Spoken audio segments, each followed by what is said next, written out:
کہ میں ابو طالب کے بعد سب سے زیادہ اسی نیک سیرت خاتون کا احسان مند ہوں۔ حضرت علی رضی اللہ تعالیٰ عنہ کے والد ابو طالب بہت زیادہ بال بچوں والے تھے۔ وہ معاشی تنگی سے نہایت پریشان تھے۔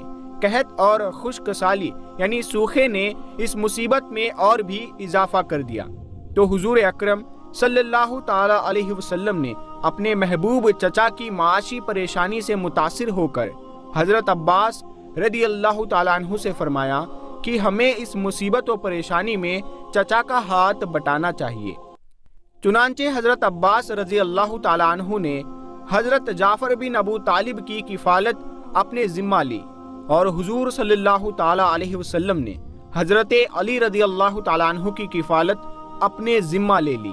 اس وقت سے حضرت علی رضی اللہ تعالیٰ عنہ مستقل حضور صلی اللہ تعالیٰ علیہ وسلم کے ساتھ میں رہے۔ اس طرح حضرت علی رضی اللہ تعالیٰ عنہ نے رسول اللہ صلی اللہ تعالیٰ علیہ وسلم کی آغوش شفقت میں تربیت پائی، اور حضور صلی اللہ تعالیٰ علیہ وسلم کی وفات تک آپ صلی اللہ تعالیٰ علیہ وسلم کے ساتھ رہے۔ وہ شخص کتنا خوش نصیب اور عظیم مرتبہ کے ہوں گے جس کی پرورش اور تربیت اللہ کے رسول رحمت دو عالم حضرت محمد مصطفیٰ صلی اللہ تعالیٰ علیہ وسلم نے فرمائی۔ کیا اس جیسا کوئی ہو سکتا ہے؟ پیارے دوستو، حضرت علی رضی اللہ تعالیٰ عنہ کی عمر ابھی 10 سال کی تھی کہ حضور صلی اللہ تعالیٰ علیہ وسلم کو اللہ تعالیٰ کی طرف سے نبوت حاصل ہوئی۔ چونکہ حضرت علی رضی اللہ تعالیٰ عنہ آپ صلی اللہ تعالیٰ علیہ وسلم کے ساتھ ہی رہتے تھے، اسی لیے ان کو اسلام کے مذہبی مناظر سب سے پہلے نظر آئے۔ ایک روز آپ رضی اللہ تعالیٰ عنہ نے حضور صلی اللہ تعالیٰ علیہ وسلم اور حضرت ختیجہ رضی اللہ تعالیٰ عنہ کو عبادت میں مصروف پایا، تو حیرت کے ساتھ پوچھا کہ آپ دونوں کیا کر رہے تھے؟ حضور صلی اللہ تعالیٰ علیہ وسلم نے یہ فرمایا کہ مجھے نبوت کا شرف حاصل ہوا ہے۔ آپ صلی اللہ تعالیٰ علیہ وسلم نے حضرت علی کو اسلام کی دعوت دی، اور حضرت علی رضی اللہ تعالیٰ عنہ نے فوراً اسلام قبول کر لیا۔ چنانچہ محققین کے مطابق عورتوں میں سب سے پہلے حضرت خدیجہ رضی اللہ تعالیٰ عنہا، اور مردوں میں حضرت ابو بکر صدیق رضی اللہ تعالیٰ عنہ، اور بچوں میں سب سے پہلے حضرت علی رضی اللہ تعالیٰ عنہ ایمان لائے۔ حضرت محمد مصطفیٰ صلی اللہ تعالیٰ علیہ وسلم کو نبوت ملنے کے بعد حضور صلی اللہ تعالیٰ علیہ وسلم کی زندگی کے 13 سال مکہ میں گزرے، اور حضرت علی رضی اللہ تعالیٰ عنہ دن رات حضور صلی اللہ تعالیٰ علیہ وسلم کے ساتھ رہے۔ حضور صلی اللہ تعالیٰ علیہ وسلم کفار قریش سے چھپ چھپ کر اللہ تعالیٰ کی عبادت کرتے، اور حضرت علی رضی اللہ تعالیٰ عنہ بھی آپ صلی اللہ تعالیٰ علیہ وسلم کے ساتھ میں عبادت میں شریک ہوتے۔ حج کے دنوں میں جب عرب کے قبائل مکہ آتے تو حضور اکرم صلی اللہ تعالیٰ علیہ وسلم حضرت ابو بکر صدیق رضی اللہ تعالیٰ عنہ کے ساتھ ان لوگوں کے پاس تشریف لے جاتے اور اسلام کی تبلیغ فرماتے۔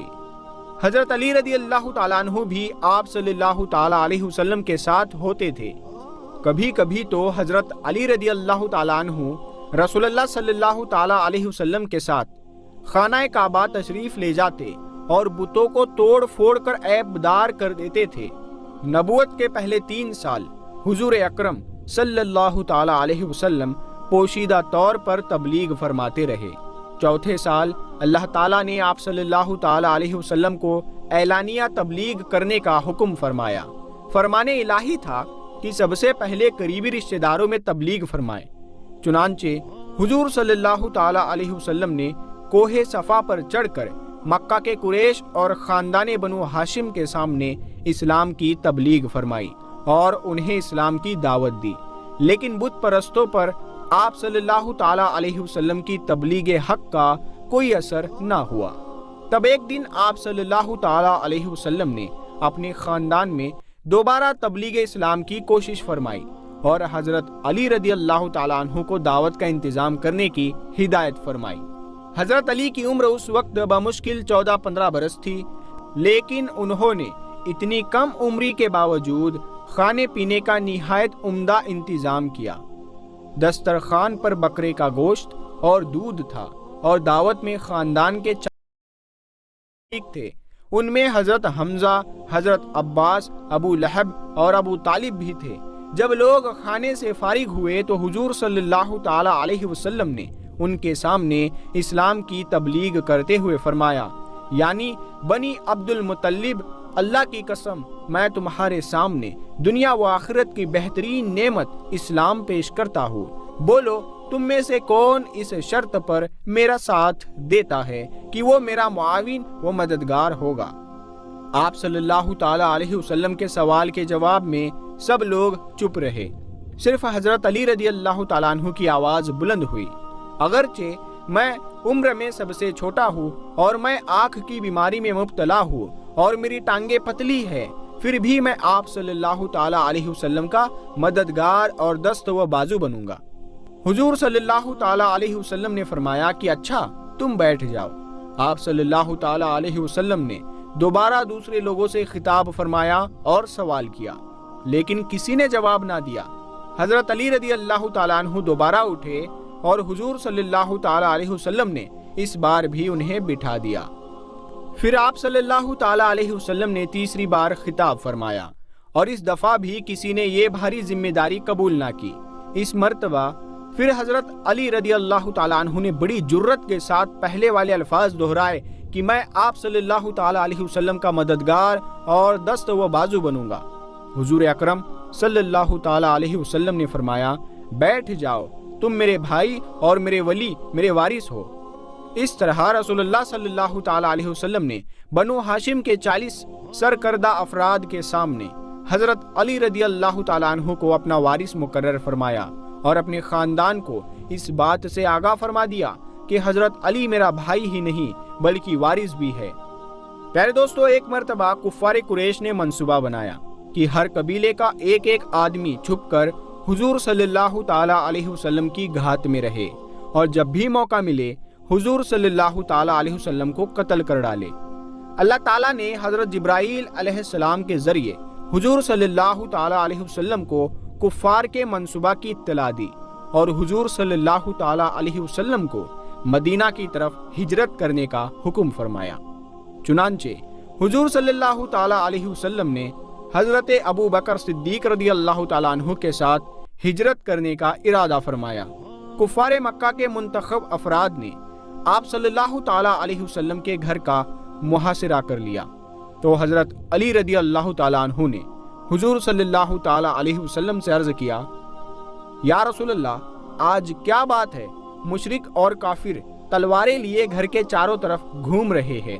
تو حضور صلی اللہ تعالی علیہ وسلم نے جواب میں فرمایا، اے علی، تم فکر مت کرو، اللہ تعالیٰ نے مجھے ان کے ارادوں سے خبردار کر دیا ہے، مجھے ہجرت کرنے کا حکم مل گیا ہے اور میں آج رات روانہ ہو جاؤں گا۔ پھر آپ صلی اللہ تعالی علیہ وسلم نے فرمایا، اے علی، آج رات آزمائش کی رات ہے، آج تم میرے بستر پر سونا اور میری ہری چادر اوڑھ لینا، میرے جانے کے بعد گھر میں ٹھہرنا اور میرے پاس لوگوں کی جو امانتیں ہیں ان کو واپس کر کے میرے پاس مدینہ چلے آنا۔ رات ہوئی تو حضور اکرم صلی اللہ تعالی علیہ وسلم ابو بکر صدیق رضی اللہ تعالیٰ عنہ کے ساتھ روانہ ہو گئے۔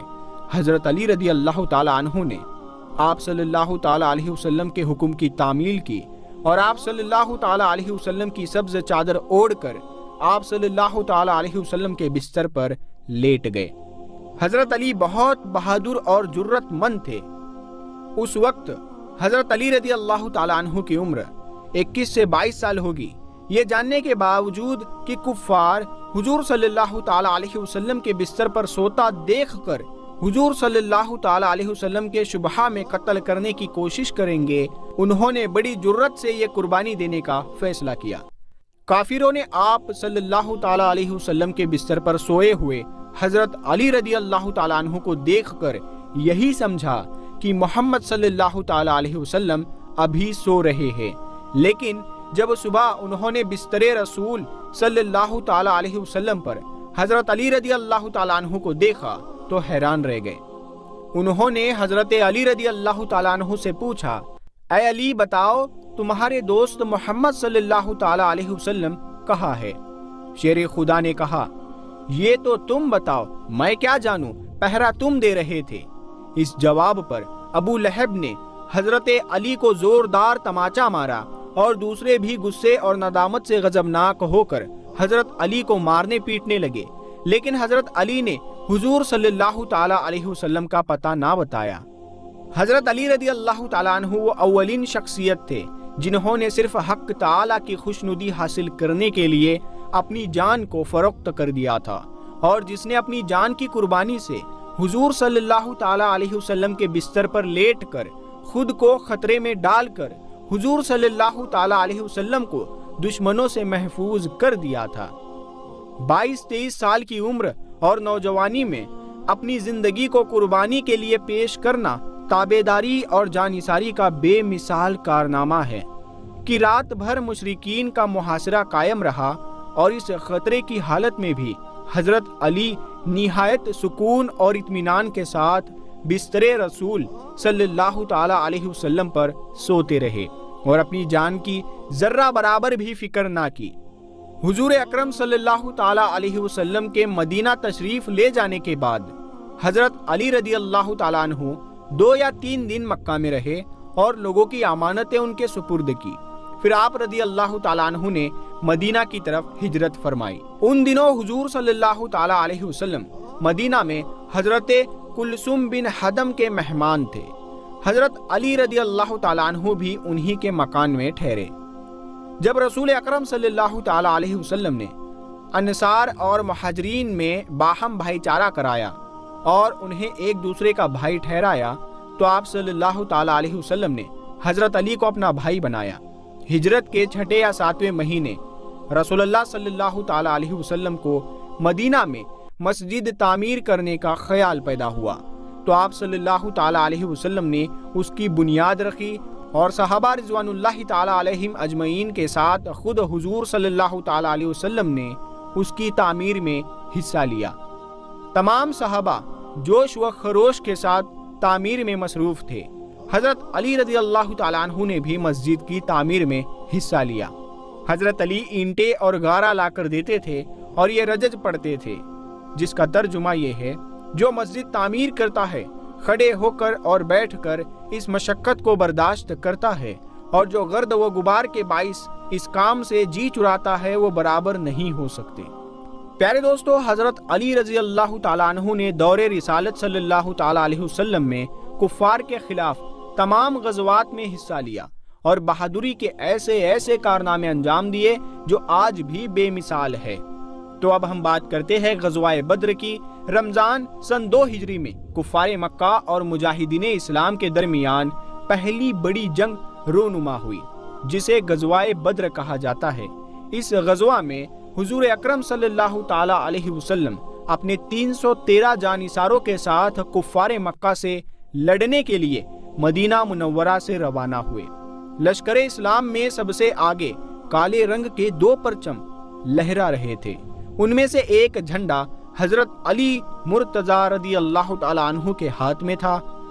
جب لشکر اسلام بدر کے قریب پہنچا تو دشمن کی نقل و حرکت کا پتہ چلانے کے لیے حضور اکرم صلی اللہ تعالی علیہ وسلم نے حضرت علی کو چند مجاہدین کے ساتھ آگے بھیجا۔ حضرت علی رضی اللہ تعالیٰ عنہ کی قیادت میں ان مجاہدین نے نہایت خوش اسلوبی کے ساتھ یہ خدمت انجام دی اور مشرکین سے پہلے بدر کے میدان میں پہنچ کر اہم مقامات پر قبضہ کر لیا۔ 17 رمضان المبارک سن 2 ہجری جمعہ کے دن کفار مکہ میدان جنگ میں صف آرا ہوئے۔ ان کا ایک دستہ ایک ٹیلے پر چڑھ گیا جہاں سے انہیں مسلمان صاف نظر آ رہے تھے۔ کفار مسلمانوں کی تھوڑی تعداد دیکھ کر اپنی فتح کے یقین پر خوش تھے اور ڈینگے مار رہے تھے کہ وہ مسلمان کو فنا کر دیں گے۔ حضور اکرم صلی اللہ تعالی علیہ وسلم دشمن کی زیادہ تعداد دیکھ کر بارگاہ الہی میں سجدہ ریز ہوئے اور یہ دعا کرنے لگے: اے میرے معبود، یہ قریش ڈینگے مار رہے ہیں، تیری مخالفت اور میری تکذیب پر اترے ہوئے ہیں۔ اے رب العزت، تیری مدد کا انتظار ہے جس کا تو نے وعدہ فرمایا تھا۔ اے اللہ، تو ان کے تکبر کو خاک میں ملا دے۔ اے اللہ، تیرے یہ بندے جو میرے ساتھ ہے اگر ہلاک ہو گئے تو پھر زمین پر تیری عبادت کرنے والا کوئی نہ ہوگا۔ جس تکیہ پر حضور صلی اللہ تعالی علیہ وسلم سجدے میں سر رکھے رو رو کر دعائیں مانگ رہے تھے، وہ تکیہ آپ صلی اللہ تعالی علیہ وسلم کے آنسوؤں سے تر ہو گیا۔ اپنے پیارے رسول صلی اللہ تعالی علیہ وسلم کی حالت دیکھ کر رحمت خداوندی جوش میں آئی اور آیت نازل ہوئی کہ کفار کو شکست ہوگی اور وہ بھاگ جائیں گے۔ جنگ کی ابتدا ہوئی۔ دستور جنگ کے مطابق کفار نے مسلمانوں کو مقابلہ کی دعوت دی اور سب سے پہلے ان کے 3 مشہور بہادر میدان میں آئے۔ انہوں نے مسلمانوں کو للکارا۔ مجاہدین میں ان کے مقابلے کے لیے 3 انصاری میدان میں آئے۔ کافروں نے ان کا نام اور نسب پوچھا۔ جب انہیں معلوم ہوا کہ تینوں مجاہد مدینہ کے نوجوان ہیں تو انہوں نے لڑنے سے انکار کر دیا اور پکار کر کہا، اے محمد، ہمارے مقابلے میں قریشی بہادروں کو بھیجو۔ تب حضرت حمزہ رضی اللہ تعالیٰ عنہ، حضرت عبیدہ رضی اللہ تعالیٰ عنہ اور حضرت علی شیر خدا رضی اللہ تعالیٰ عنہ خود میدان میں آئے۔ کفار مکہ کے بہادر عتبہ، شیبہ اور ولید تھے۔ ولید بڑا تجربہ کار جنگجو تھا۔ اس کے مقابلے میں حضرت علی بالکل نو عمر تھے۔ ولید پوری قوت اور جوش و خروش سے حضرت علی پر حملہ کرنے لگا۔ حضرت علی نے ولید کا وار روکتے ہوئے اللہ کا نام لے کر تلوار کا ایسا بھرپور وار کیا کہ تلوار ولید کی ڈھال کو کاٹتی ہوئی اس کے سر کی فولادی ٹوپی پر پڑی، لیکن ولید بچ گیا۔ حضرت علی کا وار دیکھ کر ولید بہت حیران ہوا۔ ابھی اس کی حیرت دور نہ ہوئی تھی کہ شیر خدا حضرت علی نے دوسرا وار کر دیا اور ولید کی گردن سے سر کٹ کر زمین پر آ گرا اور اس کی لاش زمین پر تڑپنے لگی۔ حضرت حمزہ رضی اللہ تعالیٰ عنہ نے عتبہ کو قتل کیا۔ حضرت عبیدہ کو تیسرے کافر شیبہ کے مقابلے میں کچھ دیر لگی اور حضرت عبیدہ رضی اللہ تعالیٰ عنہ سخت زخمی ہو گئے۔ یہ دیکھ کر حضرت علی حضرت عبیدہ رضی اللہ تعالیٰ عنہ کی مدد کے لیے جھپٹے اور ان کے حریف شیبہ کو بھی قتل کر دیا۔ اپنے کئی بہادروں کے مارے جانے پر مشرکین مکہ نے غصے میں آ کر عام حملہ کر دیا۔ یہ دیکھ کر مجاہدین اسلام نے نعرہ تکبیر بلند کیا اور کفار کی صفوں میں گھس گئے۔ اس طرح عام جنگ شروع ہو گئی۔ شیر خدا حضرت علی رضی اللہ تعالیٰ عنہ نے کفار کی صفیں الٹ دی۔ یاد رکھنا دوستو، مسلمان صرف 313 تھے اور سامنے ہزاروں کا لشکر تھا۔ شیر خدا حضرت علی نے کفار کی صفیں الٹ دی اور ذوالفقار حیدری، حضرت علی کی تلوار جس کا نام ہے ذوالفقار، وہ بجلی کی طرح چمک کر اسلام کے دشمنوں کو کاٹنا شروع کر دی۔ کفار قریش کے پاؤں اکھڑ گئے اور مسلمانوں کو فتح ہوئی۔ قریش کے 70 آدمی قتل ہوئے، جن میں سے اکثر اپنی قوم یا قبیلہ کے سردار تھے۔ 70 کافر گرفتار ہو کر مسلمانوں کے قیدی بنے، جبکہ مسلمانوں میں سے صرف 14 صحابہ شہید ہوئے۔ ان میں سے 6 مہاجر اور 8 انصاری تھے۔ بے شمار مال غنیمت مسلمانوں کے ہاتھ آیا۔ جب اسلامی لشکر واپس مدینہ پہنچا تو مال غنیمت میں سے حضرت علی کو 1 جرح، 1 اونٹ اور 1 تلوار ملی۔ غزوہ بدر کے بعد اسی سال سن 2 ہجری میں حضور نبی کریم صلی اللہ تعالی علیہ وسلم نے حضرت علی کو اپنی دامادی کا شرف بخشا اور اپنی محبوب ترین بیٹی فاطمہ الزہرا سلام اللہ علیہا سے حضرت علی کا نکاح کر دیا۔ اس سے پہلے فاطمہ رضی اللہ تعالی عنہا سے نکاح کی درخواست حضرت ابوبکر صدیق اور ان کے بعد حضرت عمر فاروق نے کی تھی، لیکن حضور صلی اللہ تعالی علیہ وسلم نے انہیں کوئی جواب نہ دیا۔ اس کے بعد حضرت علی رضی اللہ تعالیٰ عنہ نے نکاح کی خواہش ظاہر کی۔ حضور صلی اللہ تعالیٰ علیہ وسلم نے ان سے پوچھا کہ تمہارے پاس مہر کا حق ادا کرنے کے لیے کچھ ہے؟ تو حضرت علی رضی اللہ تعالیٰ عنہ نے بتایا کہ 1 گھوڑا اور 1 جرح ہے اور اس کے علاوہ کچھ نہیں ہے۔ حضور صلی اللہ تعالیٰ علیہ وسلم نے فرمایا کہ گھوڑا تو لڑائی کے لیے ہے، البتہ جرح فروخت کر دو۔ حضرت علی رضی اللہ تعالیٰ عنہ نے اپنی جرح حضرت عثمان غنی رضی اللہ تعالیٰ عنہ کے ہاتھ 480 درہم میں فروخت کی اور قیمت لا کر حضور صلی اللہ تعالیٰ علیہ وسلم کی خدمت میں پیش کر دی۔ حضور صلی اللہ تعالیٰ علیہ وسلم نے وہ رقم حضرت بلال رضی اللہ تعالیٰ عنہ کو دے کر حکم فرمایا کہ بازار سے عطر وغیرہ خرید لائے۔ پھر حضور صلی اللہ تعالیٰ علیہ وسلم نے خود حضرت علی اور حضرت فاطمہ کا نکاح پڑھایا اور دونوں پر وضو کا پانی چھڑک کر ان کے لیے خیر و برکت کی دعا فرمائی۔ نکاح کے تقریباً 10-11 ماہ بعد حضرت فاطمہ کی باقاعدہ رخصتی ہوئی۔ اس وقت تک حضرت علی حضور صلی اللہ تعالیٰ علیہ وسلم کے ساتھ ایک ہی گھر میں رہتے تھے۔ جب رخصتی کا وقت آیا تو حضور صلی اللہ تعالیٰ علیہ وسلم نے حضرت علی رضی اللہ تعالیٰ عنہ سے فرمایا کہ ایک مکان کرائے پر لے لو۔ چنانچہ حضرت علی کو حارث بن نعمان کا مکان ملا اور حضرت علی ملکہ جنت حضرت فاطمہ کو رخصت کرا کے اس مکان میں لے آئے۔ اس طرح علی رضی اللہ تعالیٰ عنہ اور حضرت فاطمہ سلام اللہ علیہا حضور صلی اللہ تعالیٰ علیہ وسلم سے الگ رہنے لگے۔ حضرت فاطمہ زہرا سلام اللہ علیہا شہنشاہوں کے شہنشاہ تاجدار مدینہ رسول اللہ صلی اللہ تعالیٰ علیہ وسلم کی سب سے پیاری صاحبزادی تھی، لیکن حضور صلی اللہ تعالیٰ علیہ وسلم کے گھر سے انہیں جو جہیز ملا وہ صرف ایک چارپائی، بستر کی ایک چادر، 2 چکیا اور ایک مشکیجہ تھا، اور حضرت علی رضی اللہ تعالیٰ عنہ کے خلیفہ رسول صلی اللہ تعالیٰ علیہ وسلم بننے کے بعد بھی ساری زندگی حضرت فاطمہ رضی اللہ تعالیٰ عنہ کے پاس یہی چیزیں رہی، اور حضرت علی اس میں کوئی اضافہ نہ کر سکے کیونکہ ان کی زندگی نہایت فقیرانہ و زاہدانہ تھی۔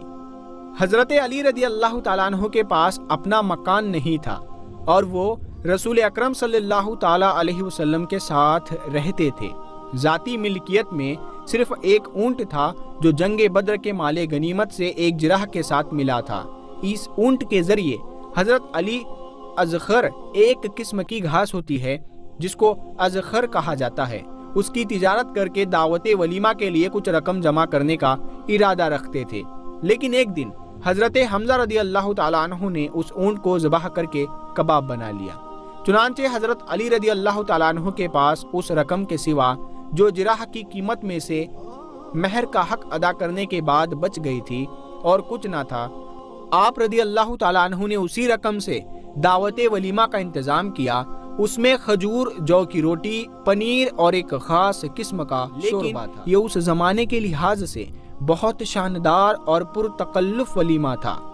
حضرت آسمہ بنت حضرت ابو بکر صدیق رضی اللہ تعالیٰ عنہ کا بیان ہے کہ اس زمانے میں اس سے بہتر ولیمہ نہیں ہوا۔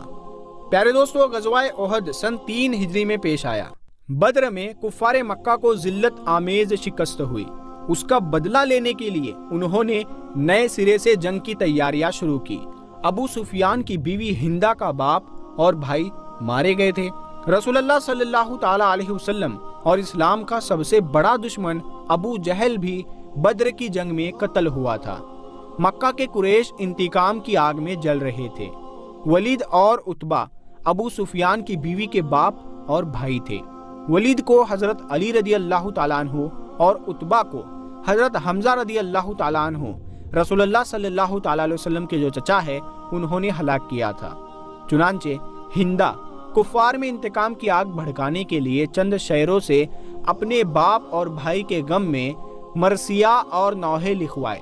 وہ دن رات نوحے پڑھتی اور روتی تھی۔ اس نے کپڑے بدلنا اور شرنگار کرنا بھی چھوڑ دیا تھا۔ اس کی حالت غم دیکھ کر ابو سفیان کا بھی مسلمانوں کے خلاف غم و غصہ بڑھتا رہتا تھا۔ ہندہ نے قسم کھائی تھی کہ جب تک حضرت حمزہ رضی اللہ تعالیٰ عنہ کا کلیجہ اپنے دانتوں سے نہ چبا لوں گی کبھی آرام نہیں کروں گی۔